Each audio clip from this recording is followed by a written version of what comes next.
This is The Balanced Dilemma. We tackle the often uniquely, but not always, female dilemma, managing life, work, family, and self. I'm Maura, Carlin. And I'm Christie, Derrico. At The Balanced Dilemma, we speak with women and men to hear their balanced stories. Our guests are entrepreneurs, reinventors, creators, executives, parents, and partners, telling us what we really want to know. How the heck did they manage that? And can you have it all and all at the same time? Today's guest is Fran Hauser. Some of you may know her as the Nice Girl, given her first book, the best-selling Myth of the Nice Girl, Achieving a Career You Love Without Becoming a Person You Hate. Fran had a 15-year superstar career in media where she rose through the ranks at Time Inc. to president of Digital. Now an angel investor, author, and inspirational speaker, she works toward leveling the playing field for women. Fran has a new book, Embrace the Work, Love Your Career, and she's going to tell us exactly how to do that. Welcome to The Balanced Dilemma, Fran. Oh, it's so nice to be here. Thank you both for having me. So, Fran, take our listeners back to where this all began for you. You are the child of immigrants? Yes. So my parents are Italian immigrants, and they moved to Westchester County, just north of Manhattan when I was 2 years old. And, it was really interesting because they both had small businesses. My dad was a landscaper. My mom was a tailor. And I was very much involved in both of those businesses from a young age. I mean, I was in, first grade, and I was doing invoices for my dad's business. I was basically their translator because they were just, learning how to speak English. I was also a human GPS, I like to say, for my dad, where, he would have to go out to find a job site, and I would go with him in the car, with the map in my lap and help him find the job site. So I was very, very involved with both of them at a young age, and really learned all about being scrappy, being resourceful, hard work, just all of it. And I love my parents so much. They're still such an important part of the community in Mount Kisco. They're so likable. And the whole nice girl thing, I think so much of it comes from their values and growing up in a home where kindness was just really valued. So would you say that your people would call your parents nice as well? Yes. They would call them nice. And but I would also say that they weren't the kind of people that would be easily taken advantage of. So while they were nice, they were also strong. And that's really been my leadership style throughout my career. And what I write about in The Myth of the Nice Girl is that you don't have to choose between the two, right? And the best leaders, I think, lead with both of those qualities. I heard you tell a story about being, I think it was the bookkeeper or something along those lines at a very young age for one of your parents' businesses. Can you tell us about that? Yeah, so when I was in first grade, I would do all of the monthly invoices. I would literally handwrite them for my dad's landscaping business. And it was actually really funny because I was able to add, but I couldn't multiply yet. So to calculate the sales tax, my aunt actually created a table for me. So, for monthly maintenance, it's $300. This is the sales tax amount. And then I would add, the numbers together to come up with the total amount due.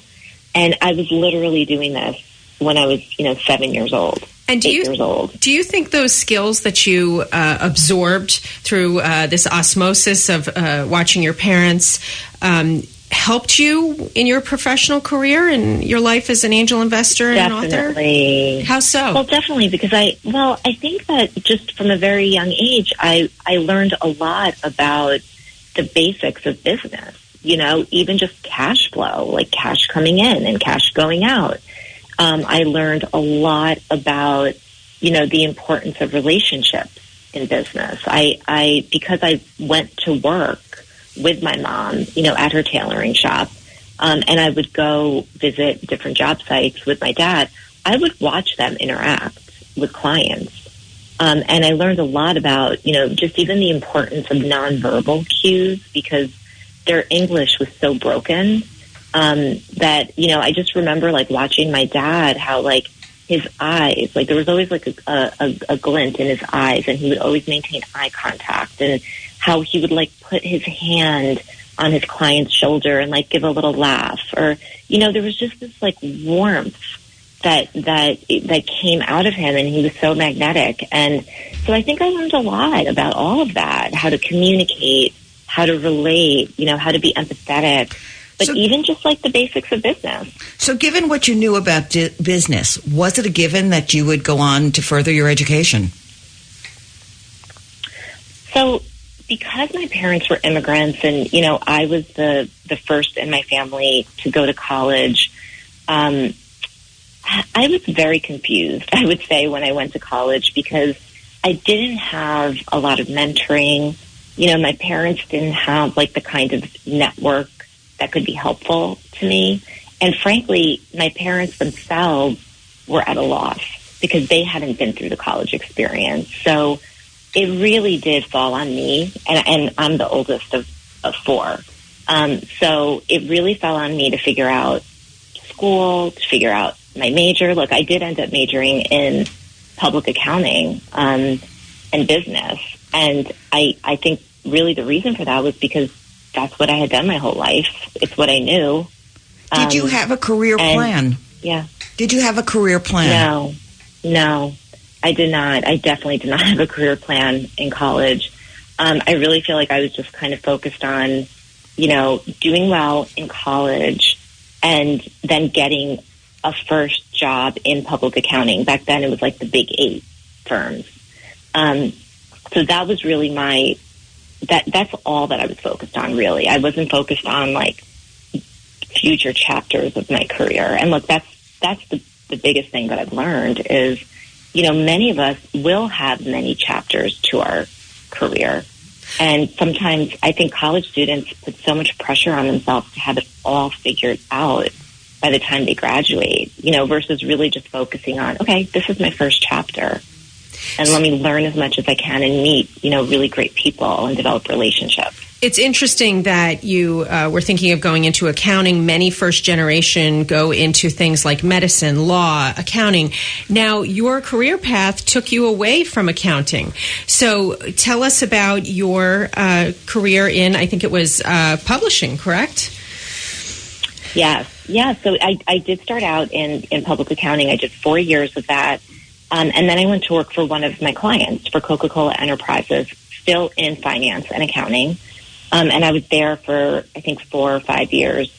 And, that's kind of when I started realizing that while I really like finance, I wanted to do more. And I sort of kept picturing myself like running all aspects of a business.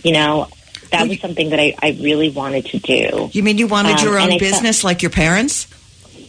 Well, no, actually, that's interesting. I wasn't thinking about it from an entrepreneurial standpoint. I was thinking about it more from like working in corporate and being like the general manager, like running a division or running a product line.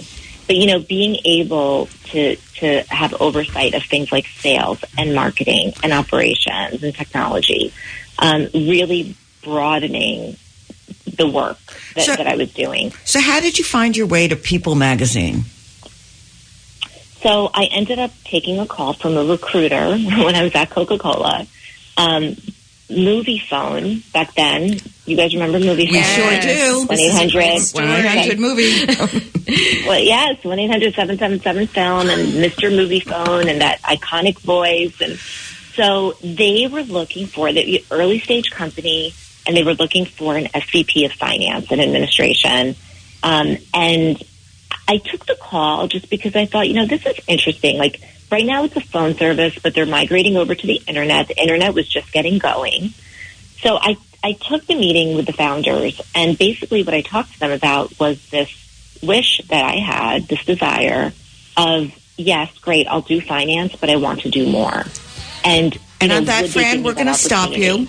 We're going to take a break. Okay. We'll be right back. This is The Balanced Dilemma. You're listening to The Balanced Dilemma. We're speaking with Fran Hauser. Fran, before the break, you were telling us about your experience at MoviePhone.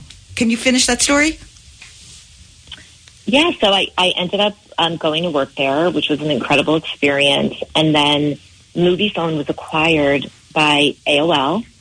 And AOL and Time Warner merged. There was a lot of merging and consolidating going on. People Magazine was one of the brands that, reported up into Time Warner. And a job opportunity opened up at People and at Time Inc. That I ended up going for. And, it really sort of launched my whole media career, which was just a big part of my career. All right. Does anyone here still have their AOL email? Okay, I do. I don't use it, but it's perfect for putting those spam emails in. Oh, I've got a great email. There we go. Me too. All right. That puts us in a category. So when you were at People Magazine, what was your position?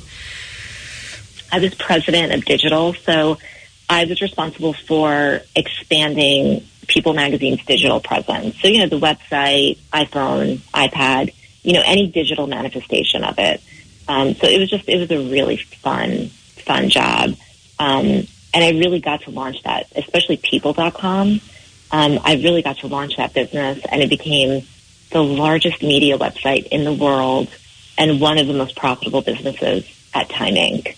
So that was a huge win for me, and I just loved the people I worked with. You're like, CNN or Fox News on People, because when you read it in People, it's got to be true. It's so credible. That's but right. We asked earlier about career plans, but there's another thing that we discuss here that also can be a part of planning, and that's family planning. Did you want to become a mother? Did you think about family planning? How did that work for you?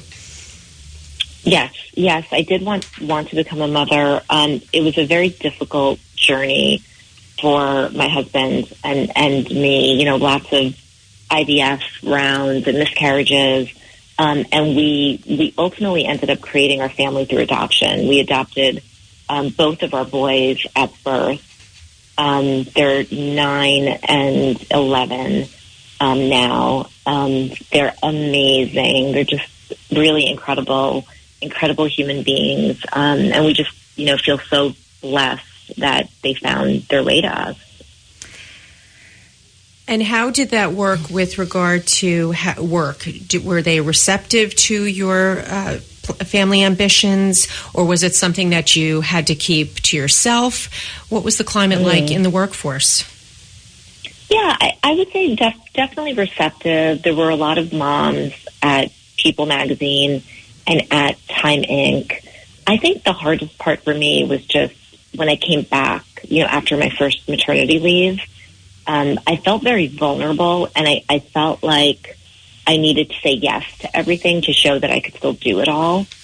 And I quickly realized that wasn't going to work, and that I needed to be really strategic and thoughtful about where I was spending my time so that I could actually get out at a reasonable time to see my son, because we had worked so hard to create this family. So it was really on me to kind of think about, okay, how can I change the way that I work, and how can I set healthy boundaries so that I can have the time, with my family. And this is what led you in part to the myth of the nice girl. I mean, when you talk about saying yes, you taught me, or you were part of the reinforcement that it's okay to say no. So tell us what your takeaways were on this line of thinking that led to your project, Myth of the Nice Girl. Yeah, I would say it's okay to say no, and it's important to say no, because, time is our most precious resource at the end of the day. And I think that what I've realized, and I actually did a little piece of research that showed that, women have a hard time saying no for lots of reasons. It could be FOMO, people pleasing, even like being addicted to achieving things, or feeling like that little bit of like a control freak, like I have to do it myself, in order for it to get done well. And these were feelings that you had, these feelings? For me, it was people pleasing. And that's what I realized. Like, that was my why in terms of why I had a hard time saying no. Like, it's something that I've kind of dealt with my whole entire life. And I think it's really important for all of us, women and men, if you have a hard time saying no, like, what's your why? Why do you have a hard time saying no? Because then what I started doing, was checking in with myself before I said yes. Like, am I saying yes because I'm in people-pleasing mode? Or am I saying yes because this is work that really matters, or it's something that's going to bring me joy?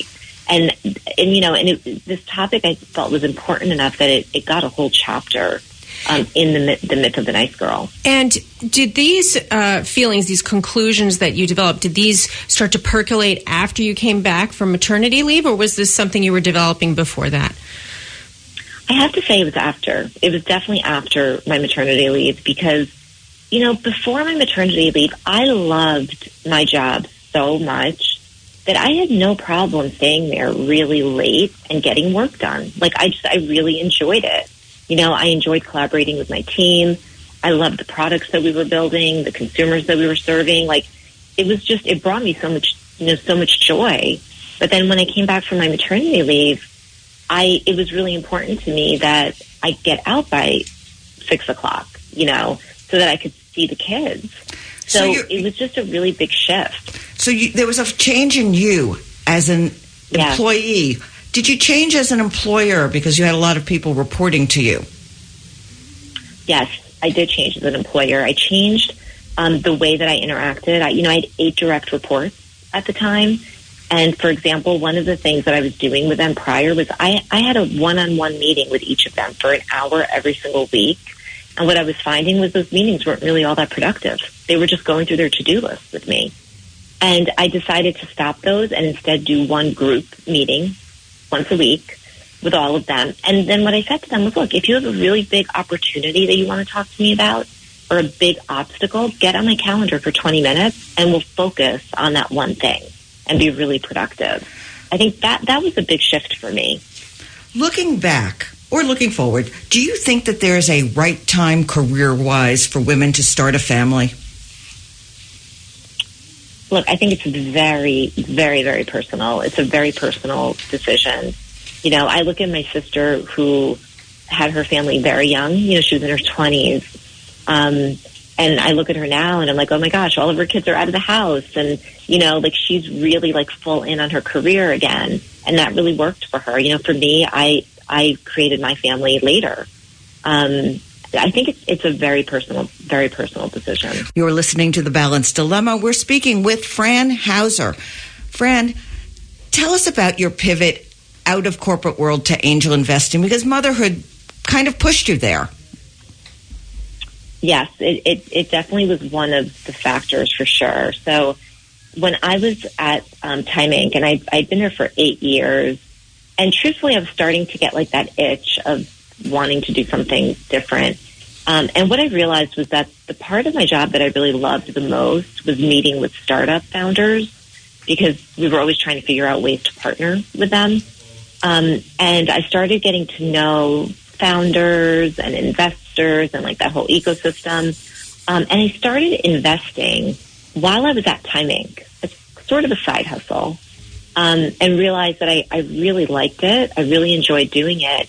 And my kids were so young at the time. They were, 3 years old and 18 months old.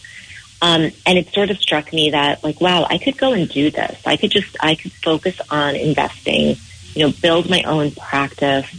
It would be something that I would really enjoy doing, and it would give me so much more time for the kids. But you were dealing with this to write the book. You were doing this while you had young kids and a full-time job, and you had found time for a side hustle. How on earth did you have the energy for that? I know. Well, you know what? I really started cutting back on my responsibilities at work at times. So I was really I really felt like I was trying to do a much better job of delegating things out to my direct reports, because they were ready to take on more. They wanted some stretch assignments. So that's what I was doing. I was delegating a lot of work. I was really focusing on 2 or 3 very key strategic priorities and letting my direct reports operate. And the investing, I was doing one investment, every 3 to 6 months. So Fran, it wasn't. Can you explain this to me? So angel investing. So people have heard that phrase, and then also VCs. What exactly is angel investing? It's a great question. So when a company is launching, they will usually raise their first fundraising round from angel investors. So angel investors are usually high net worth individuals who are interested, in the startup space and in, really love the idea of like launching new products and services that are addressing pain points in our culture and in our world. And so the angel investors are usually the first check in to a startup. Like think about Shark Tank. Right. They're angel investors. Right. They're writing checks into these businesses, and they're taking equity in these businesses. And it's one thing to write the check, but like for me, what's so fun and rewarding is working alongside the founder to help them build the business. So did you do this alone, or did you join a group to do the angel investing? So I started doing it alone, but I had other investors, and by the way, I still do. I have a large group of investors, and we kind of co-invest. Like if I find a deal that I really love, I'll share it with my network, and vice versa, because I love investing, co-investing with people that I really enjoy, spending time with. And I've also invested in funds, in a few different venture capital funds, where then they're making the decisions. And like Female Founders Fund is a great example of that. Which type of investments were you interested in? Was there a certain through line with the companies that you chose, or was it random? Yeah. So in the beginning, it was definitely digital media, because that was my world, and I felt like I had the connections, I had the experience and the history to really be helpful to those founders. Because it's like, what are you bringing to the table, as an investor? It's more than just the check. And then it kind of morphed over time, like there was a period of time where I was really into in real life experiences, like 54 Below, which is a cabaret in the city. Now, like coming out of COVID, I'm really focused on products that are good for our well-being, for our collective well-being. So it's more consumer packaged goods, I would say now. So one thing that comes to mind, if someone wanted to do this, how much seed money would they need to start this? And how did your husband feel about you engaging in this? Was this a joint effort, or did you do it alone? How did that work for you guys? Yeah, no, so it was definitely something that I did alone. And he was very supportive of it. I had a very long career. I worked really hard. And, I think he was just always so, I couldn't have done it without him, right? He's always been such an incredible partner to me. So it is something that I do alone. Every once in a while, though, I do want to get his opinion on certain businesses, because he brings his own experience and perspective and acumen.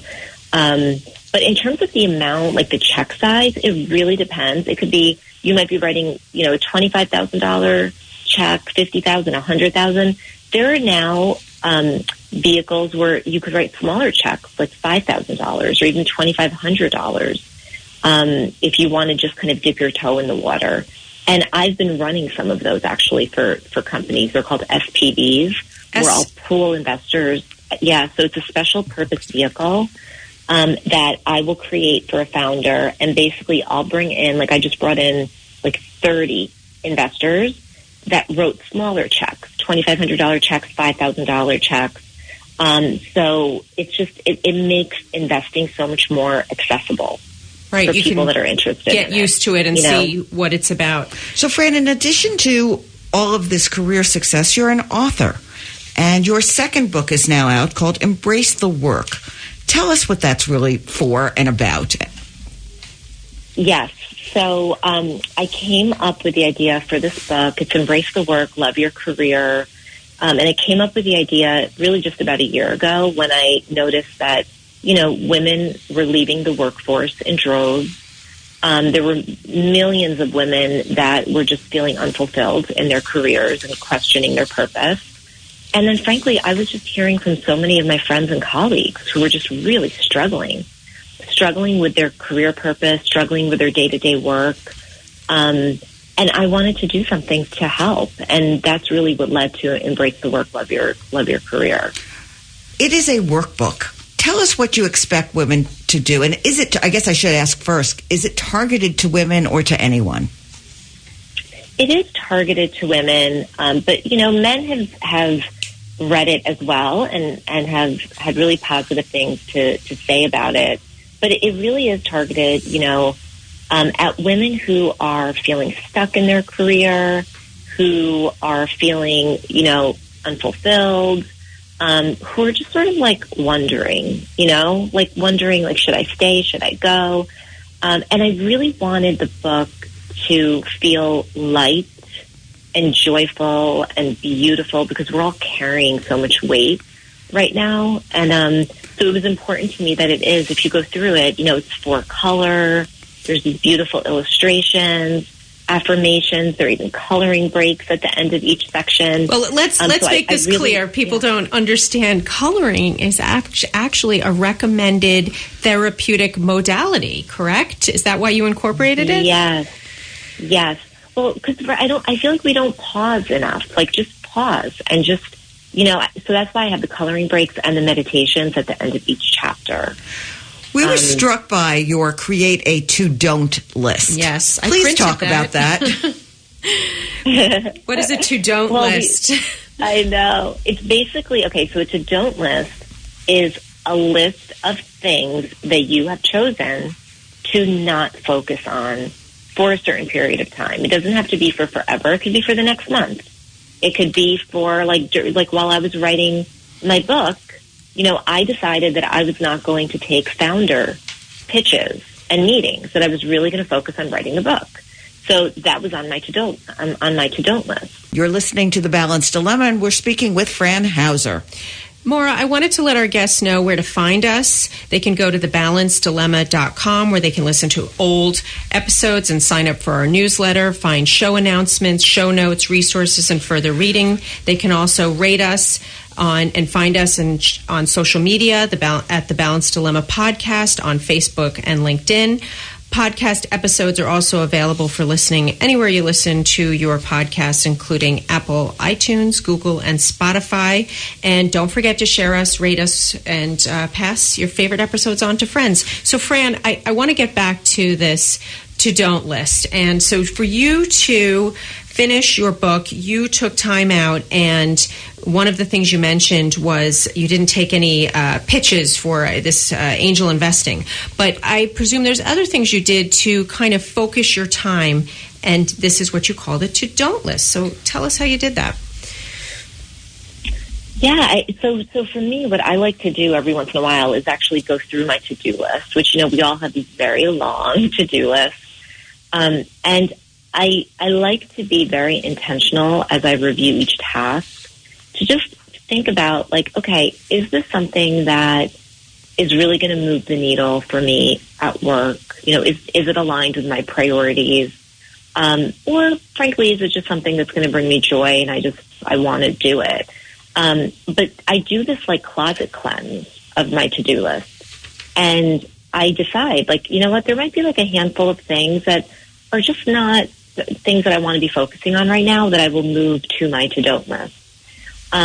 And what I like about going back to the example of not taking founder meetings while I was writing my book, it's so much easier to say no when I can say something like, I'm heads down working on writing my book. I'm currently not taking pitch meetings, because then it doesn't make it personal. It's more like this is a decision I've made. You also have advice about saying no or without saying no. Yeah. The sweet spot. That's a skill. How do you do that? No. Yes. So I really like this because, sometimes I feel like it's whatever I'm being asked to participate in isn't really aligned with my priorities. It's not really something that I have a desire to do, but maybe this person just recently did a favor for me and, or I just want to be helpful in some way. So I might say no to what they're asking me to participate in, but offer a lower lift way to help. So, for example, like if they're inviting me to an event, I might say no to the event, but I might offer to promote it on social media. Or if a founder is pitching me and they're asking for a meeting and it's not the right fit for me, I might suggest that I can make an introduction. If they send me a forwardable email, an introduction to someone else in my network. So the whole idea is like, can you do something in 5 minutes instead of 2 hours? Right. Where you can still be you're still being helpful, but it's not taking you, because I'm just so disciplined and like relentless about protecting my time. How do you apply that at work? I mean, how do you say no to things at work? There are jobs where you really can't say no or say, I don't want to do that assignment. Can I do something else?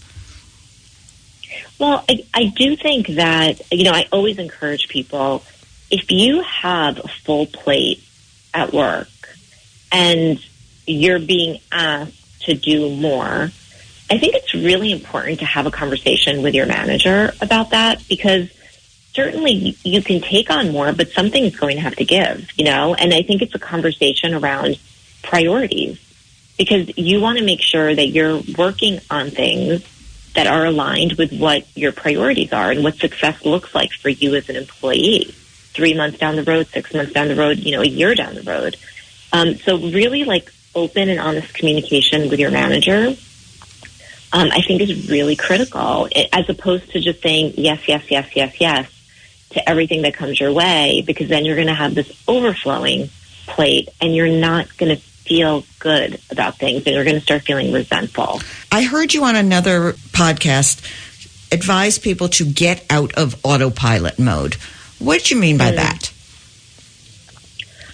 It's really easy to get into this mode of just, doing, and then doing more, and then, just like kind of almost just going through things just without being very mindful or present or intentional. I think it's really easy. We've all been there. I go there, where I'm just like, I'm plowing through the day. Like I'm just, getting through stuff, checking stuff off the list.